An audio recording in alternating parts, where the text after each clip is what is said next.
Football, le sport roi, popularité du ballon rond, culture foot. En France, différence de traitement entre les sports, le spécialiste du football Thibaut Leplat nous livre son analyse. Diplômé de Sciences Po, promo 03, et d'un master en philosophie, il est notamment l'auteur de Football à la française, Solar, et la magie du football, pour une philosophie du beau jeu, Marabout. Consultant, Thibaut Leplat collabore régulièrement avec plusieurs médias, SoFoot, RMC, des éditeurs de jeux vidéo, Electronic Arts, et enseigne régulièrement la philosophie sur le campus de Sciences Po, à Menton, depuis 2015. Comment expliquer que le football soit l'un des sports les plus populaires au monde? D'abord, son universalité tient à sa facilité. C'est l'un des rares jeux dont les règles sont connues de tous, même de ceux qui ne le pratiquent pas. Rien de plus simple ni de plus intéressant que le geste de se renvoyer un ballon avec les pieds. En ce sens, c'est une pratique que l'on retrouve de la dynastie Han, en Chine, jusqu'au Inca, en passant par l'Égypte des pharaons et bien sûr l'Angleterre victorienne, qui l'a codifiée et lui a donné la forme que l'on connaît aujourd'hui. L'universalité du football est à comparer avec celle d'expressions artistiques comme la musique ou le théâtre. Sans trop forcer le trait, je crois qu'on peut qualifier le football davantage comme moyen d'expression que strictement comme pratique physique. L'interdiction de l'usage de la main et l'obligation d'utiliser un membre uniquement moteur, le pied, comme organe de préhension à la place de la main est à rapprocher des contraintes créatives de la littérature, dire des choses uniques avec le langage du commun, ou de la peinture, représenter l'invisible dans le visible, à mon sens, on ne saisit pas la grandeur de ce jeu si on ne comprend pas la profondeur créatrice de l'interdit de la main. Comment faire sien un ballon quand on ne peut pas l'attraper? C'est la question première d'où découlent toutes les autres. Est-ce qu'il existe une culture foot en France? Où puise-t-elle ses racines? Il y a une culture du football assez ancienne en France, mais paradoxale. Elle trouve ses racines dans des pratiques rurales comme la soule et dans la grande inventivité des premiers dirigeants du football institutionnel. Si les Anglais ont codifié le football moderne, les Français lui ont donné un cadre institutionnel inspiré de notre goût pour le multilatéralisme. Sur le modèle de la SDN, puis de l'ONU, nous avons inventé la FIFA, l'UEFA ou les grandes compétitions comme la Coupe du Monde, la Coupe d'Europe ou encore le Ballon d'Or et la presse internationale de football, France Football. Les élites françaises ont rapidement perçu le potentiel universaliste de ce jeu et ont tout mis en œuvre pour en organiser le développement. En France, le pouvoir gaulliste en a fait un outil de grandeur et a encouragé l'invention des centres de formation et des instituts nationaux de haut rendement comme Clairefontaine.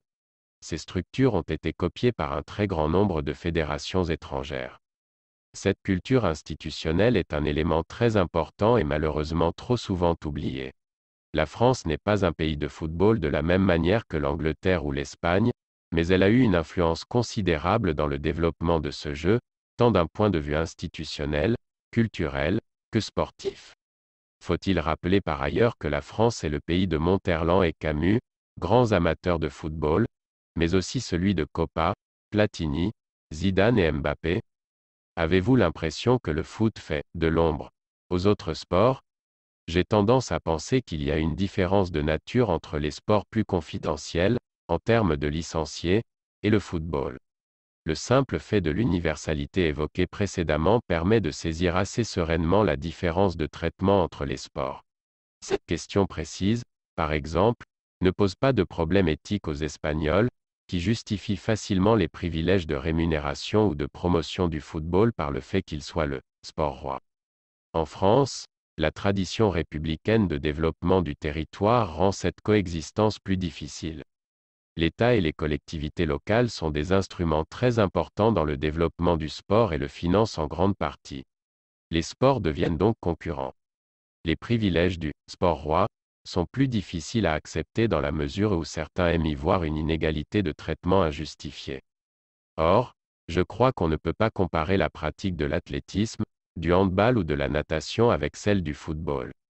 Il faut s'intéresser à son impact global dans la société française, en termes de spectacle, 15 millions de téléspectateurs pour un grand match de l'équipe de France, de pratique, 2 millions de licenciés, sans compter la pratique informelle, ou de divertissement comme les jeux vidéo dédiés, la simulation FIFA est le produit culturel le plus vendu en France chaque année. Pensez-vous que le sport n'est pas assez valorisé dans la société française? Éducation, carrière, reconversion, le sport fait-il encore partie d'une culture populaire qui s'opposerait à une culture plus bourgeoise, considérée comme plus légitime ou du moins plus noble? Du fait de la politique territoriale et de la forte influence de la puissance publique dans le développement et le financement de ce sport, on a eu peut-être tendance, paradoxalement, à sectoriser le football, à le cantonner à une simple mission d'aménagement du territoire, à certaines classes sociales. À ce titre, il a été mis dans les mains de techniciens, dévoués, souvent diplômés en STAPS, mais retirés de celles des humanistes et intellectuels qui l'ont longtemps porté, Jules Rimet, Robert Guérin, le fondateur de la FIFA, Gabriel Hano, qui a participé à la création de l'équipe et France Football. Ce que j'ai pu constater, en revanche, c'est le très grand dynamisme de nos collègues européens à l'heure de mettre sur pied des formations de haut niveau pour faire émerger des profils inventifs de futurs cadres et leaders des organisations internationales sportives. En Espagne, en Suisse, en Angleterre, en Italie, il existe des diplômes de niveau Bac+5 dédiés aux métiers de l'administration publique et privée du sport et du football en particulier. La FIFA est partenaire du Master Management, Droit et Humanités sportives des universités de Leicester, Bocconi à Milan et de l'université de Neuchâtel. C'est une piste intéressante quand on sait que la FIFA a installé cette année une partie de son nouveau siège à Paris. Pour l'instant, en France, seules les écoles de management ont dédié des formations spécifiques aux métiers du sport. Mais on a également besoin de former des profils humanistes et généralistes qui sauront rappeler la contribution naturelle du sport au bien commun. Il y a sans aucun doute un intérêt général à entretenir et cultiver le sport, et le football en particulier. C'est en tout cas ce que j'ai appris, notamment, sur les bancs de Sciences Po.